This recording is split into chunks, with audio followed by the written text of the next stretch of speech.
Friends, कैसे हैं आप सब। उम्मीद है आप सब लोग अच्छे होंगे। तो आज का जो हमारा टॉपिक है वो है ड्रीम्स को लेके, सपने। तो सपने सभी लोग देखते हैं, लेकिन क्या सभी लोग अचीव करते हैं? नहीं, सभी लोग अचीव नहीं करते। क्यों? क्योंकि सपने जो होते हैं, ठीक है, उसके लिए हमारे जो सबसे इम्पोर्टेंट एक चीज़ है वो है मानसिकता, माइंड सेट आपका। अगर आपका माइंड सेट सपनों को लेके क्लियर है, तभी आप उसको अचीव कर पाएंगे। और माइंडसेट सबसे इम्पोर्टेंट चीज़ है ड्रीम्स को पूरा करने के लिए। आप कितने ही बड़े जो लीडर्स हैं, जितने बड़े लेजेंड्स हैं, उनको आप उठा के देखें, ठीक है, उन सब का अपने ड्रीम्स को लेके, अपने सपनों को लेके माइंडसेट जो है बिल्कुल क्लियर था, क्लियर कट था कि मुझे क्या करना है, कब करना है, कैसे करना है।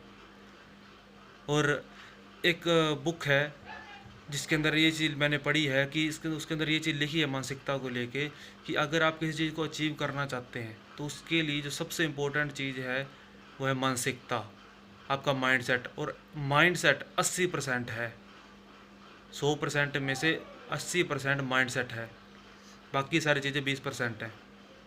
तो माइंडसेट बहुत ही इम्पोर्टेंट चीज़ है किसी भी चीज़ को अचीव करने के लिए। और अगर आपका माइंडसेट क्लियर है तभी आप हर चीज़ को अचीव कर पाएंगे। तो अपना माइंडसेट पॉजिटिव बनाइए अपने ड्रीम्स को लेके।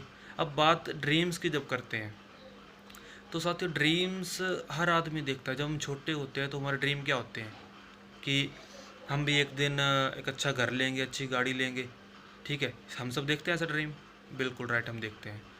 लेकिन होता क्या है, जैसे जैसे हम बड़े होते हैं वैसे वैसे हमारे जो ड्रीम्स हैं वो धुंधले होते जाते हैं। 97% लोगों के साथ ऐसे ही होता है, ड्रीम्स हैं वो धुंधले होते जाते हैं। ऐसा क्यों होता है? ऐसा इसलिए होता है क्योंकि हम जिस वर्ल्ड में रह रहे हैं, हम जिस दुनिया में रह रहे हैं, यहाँ पे ज़्यादातर लोग जो हैं वो नेगेटिव हैं। ज़्यादातर लोग जो है नेगेटिव हैं हर चीज़ को लेके। तो इसीलिए जब हम उन लोगों से मिलते हैं, ऐसे लोगों से जब हम मिलते हैं, हम उनसे रूबरू होते हैं, तो वो हमें ये चीज़ बताते हैं कि ड्रीम्स कभी पूरे नहीं होते, ड्रीम्स पूरे नहीं हो सकते, आप कुछ ऐसा सोच रहे हैं वो गलत है, ये सारी चीज़ें बताते हैं। और हम क्या करते हैं, उनकी बात मान लेते हैं, ठीक है, और अपने ड्रीम्स को देखना छोड़ देते हैं। लेकिन इसमें लॉस क्या? उस आदमी में कुछ नहीं गया भाई, उस आदमी का कुछ नहीं गया जिसने आपको ये बोला। गया किसका? आपका। क्योंकि आपने अपनी सारी लाइफ खो दी है। तो यहाँ पे आपके पास दो ऑप्शन होते हैं। पहला ये कि आप उस बंदे की बात को मान के, उसने जैसा बोला हाँ ठीक है वैसा मान के आप उसके रास्ते पे चल पड़े कि हाँ ड्रीम्स पूरे नहीं होते, चैप्टर क्लोज कर देते हैं। और दूसरा आप ये कर सकते हैं कि आप अपने अंदर एक बर्निंग डिज़ायर लेके आएँ कि नहीं, ड्रीम्स अगर देखे हैं तो पूरे भी ज़रूर होंगे, तभी आप उसी को अचीव कर सकते हैं। आपके ड्रीम्स इतने बड़े होने चाहिए, इतने बड़े होने चाहिए कि लोगों को असंभव लगें वो। अगर लोगों को आपके ड्रीम्स असंभव नहीं लग रहे हैं, लोग आपको पागल नहीं बोल रहे हैं, तो यकीन मानिए वो ड्रीम्स नहीं है, वो ड्रीम्स हैं ही नहीं। क्योंकि वो जब तक आपको ऐसा लग रहा है कि हाँ आपको ऐसा लग रहा है कि अचीव कर सकता हूँ, लेकिन लोगों को भी ऐसा लग रहा है, लोगों को क्या लग रहा है कि भाई ये अचीव नहीं हो सकते, लोग ऐसा बोल रहे हैं। तो ड्रीम्स जो हैं, ठीक है, जब तक सामने वाले लोग ये ना बोल दें कि हाँ पागल है, ये अचीव नहीं हो सकता, कुछ भी ऐसा, तब तक आपको ये लगना चाहिए कि भाई मैं इसका मतलब मैं ड्रीम मेरे बहुत छोटे हैं। और इन ड्रीम्स की अगर बात करें तो इसके बहुत ही बड़े दो एग्जांपल हम जिसके बारे में बात करेंगे। सबसे पहले जो जो पहला एग्जांपल उसके बारे में बात करेंगे, राइट ब्रदर्स के बारे में। सब लोगों ने नाम सुना होगा उनका, जिन्होंने हवाई जहाज़ की खोज की। तो जब उन दोनों भाइयों ने ये चीज़ सोची कि हम एक ऐसी बस बनाएंगे, एक ऐसी बस, लोहे की बस को हवा में उड़ाएंगे जिसमें कि लोग बैठ के सवारी करेंगे, तो उस टाइम पे ये चीज़ सोचना ही एक बहुत मूर्खता भरा वो था, ठीक है। तो जब उन्होंने लोगों को बताया कि हम ऐसा कुछ करने वाले हैं, तो आपको क्या लगता है, लोगों ने उनकी सराहना की होगी, उनकी प्रशंसा की होगी कि वाह बहुत अच्छा आप कर रहे हो, आप करिए? नहीं भाई, ऐसा नहीं हुआ था।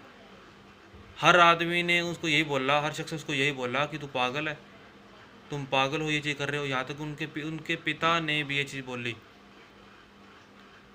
उनके पिता ने भी ये चीज़ बोली कि तुम पागल हो, मेरे घर पागलों ने जन्म लिया है जो ऐसा सोच रहे हैं। लेकिन क्या वो उनके जो इरादे थे डगमगा गए वो? नहीं, ऐसा नहीं था।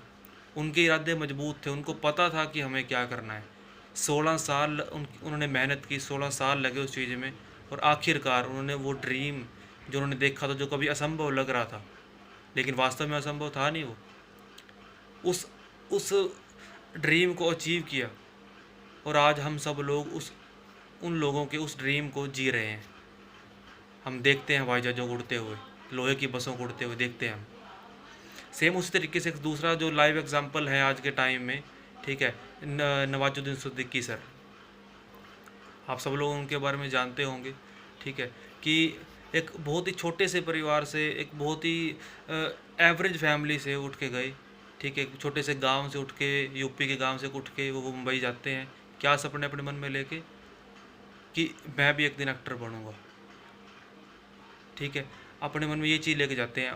जब सा गए आगे वहाँ पे जाते हैं, पहुँचते हैं मुंबई, वहाँ पे देखते हैं हालात कैसे हैं, खाने के पैसे तक नहीं होते, ठीक है, वहाँ पे रूम शेयर करते हैं वो 4 लोगों के साथ, ठीक है, लेकिन हालात इतने बुरे होते हैं कि वो उस रूम का किराया भी मैनेज नहीं कर पाते। और होता क्या है कि उनको उस रूम से निकाल दिया जाता है, ठीक है। फिर उसके बाद वो अपने फ्रेंड की हेल्प मांगते हैं कि ये ऐसे ऐसे बात है, मेरी हेल्प करो। तो उसका फ्रेंड कहता है कोई दिक्कत नहीं, मैं तुझे अपने घर में रख लूँगा, लेकिन उसके लिए तेरे को मेरे घर पे खाना बनाना पड़ेगा। कोई और आदमी होता, ठीक है, तो ये सोचता कि यार मैं ऐसे घर में खाना बनाऊँगा, नहीं ऐसा नहीं हो सकता, छोड़ कर चलते हैं। लेकिन उन्होंने क्या किया, उन्होंने चुप करके उसको मानना भी, हाँ ठीक है मैं खाना बनाऊँगा। किस लिए? उनको छत मिल रही थी रहने के लिए, और वो उम्मीद उनकी डबल हो रही थी उस चीज़ को अचीव करने की। तो उन्होंने भी हाँ बोला, भी ठीक है करूँगा। उसके अलावा उन्होंने बहुत सारे ऐसे छोटे छोटे काम किए, ठीक है, जैसे कि उन्होंने लोगों के जूते पॉलिश भी किए, ठीक है, फुटपाथ पे सोए वो। लेकिन सिर्फ एक ही चीज़ उनके दिल में थी कि जो सपने यहाँ पे लेके आए हैं उनको अचीव करना है। जब भी कोई गाड़ी उनके सामने से निकलती, कोई एक्टर उनके सामने से निकलता, उनके अंदर से ये आवाज़ आती कि एक दिन वो आएगा जिस दिन मैं भी ऐसी एक गाड़ी में रहूँगा, मैं ऐसी एक गाड़ी में घूमूंगा, मेरा भी एक इनके जैसा अच्छा घर होगा। एक बर्निंग डिज़ायर था उनके अंदर ही, कुछ करना है, ऐसे ही वापस नहीं जाना। 14 साल लगे उनको सक्सेस होने में, और आज के टाइम पे बहुत सारे लोगों के रोल मॉडल हैं वो। 14 साल लगे। बहुत सारे लोगों को ये लग रहा हो कि 14 साल बहुत ज़्यादा लंबा टाइम है, लेकिन सक्सेस टेक्स टाइम। बहुत सारे लोग ऐसे होते हैं कि जैसे मान लो काफ़ी प्रोफेशन है, जैसे मान लो कोई लोग स्पोर्ट्स के अंदर जाते हैं, ठीक है, कई लोग मार्केटिंग के अंदर जाते हैं, ठीक है, तो उनके अंदर लोग काम कर कुछ टाइम उसमें देखते हैं, ठीक है, 3-4 महीने उसमें ट्राई करने के बाद उनको लगता है भी यार ये तो पॉसिबल नहीं हो सकता, छोड़, उनको छोड़ के अपना वापस घर आ जाते हैं। पेशेंस रखते ही नहीं है बिल्कुल वो। तो ऐसे लोग जो है ज़िंदगी में, आपको क्या लगता है कहीं पहुँचेंगे? वो कहीं नहीं पहुँचेंगे। तो इसी के लिए देखो, ये जो नवाजुद्दीन सिद्दीकी सर हैं एक लाइव एग्जांपल हैं इस चीज़ के लिए, कि जितनी उन्होंने कठिनाइयाँ सही, ठीक है, जितना उन्होंने अपने अंदर पेशेंस रखा कि नहीं करना है। तो ऐसे बहुत सारे हज़ारों एग्जांपल भरे पड़े हैं जिनको आप देख के अपने आप को मोटिवेट कर सकते हैं। तो अगर हम ड्रीम्स की बात करें, तो ड्रीम्स को अगर हमें लिखना हो तो हम इसको 3 तरीके से लिख सकते हैं, ठीक है। पहला है शॉर्ट टर्म गोल, दूसरा है मिड टर्म गोल, और तीसरा है long term goal. Short term goal जो होते हैं वो कब तक होते हैं? 6 महीने तक, कि आपको क्या क्या करना है। मिड टर्म गोल जो होते हैं वो क्या होते हैं कि आपको 1 से 3 साल के अंदर क्या करना है, ठीक है। और जो लॉन्ग टर्म गोल होते हैं वो होते हैं 5 साल तक के गोल, कि 5 साल तक क्या करना है। अब इन इन तीनों गोल्स के अंदर आपको जो चीज़ें लिखनी होती हैं, ठीक है, जो नोट कर रहे हैं सबसे इंपॉर्टेंट चीज़ें वो क्या होती हैं? पहली होती है फाइनेंशियल गोल, कि आपको कितनी इनकम चाहिए, कितना पैसा आपको कमाना है। दूसरी कौन सी होती है? वो होती है मेटेरियलिस्टिक गोल, कि आपको अपने परिवार के लिए, अपने लिए किन किन चीज़ों की ज़रूरत है। और तीसरी होती है पर्सनल गोल, कि आप अपनी स्किल डेवलपमेंट, कौन कौन स्किल को आप अपने अंदर बढ़ाएंगे, ठीक है, आप अपने लुक्स को किस तरीके से चेंज करें, किस तरीके के आप दिखना चाहते हैं, ये सारी चीज़ें, ठीक है, आपके एजुकेशन गोल, ये सारी चीज़ें आपके पर्सनल गोल्स में आती हैं। तो इन तीनों गोल्स के अंदर आप ये तीनों चीज़ें लिखें, ठीक है। और ये चीज़ें लिखने के बाद वो काफ़ी सारी चीज़ें आपके माइंड के अंदर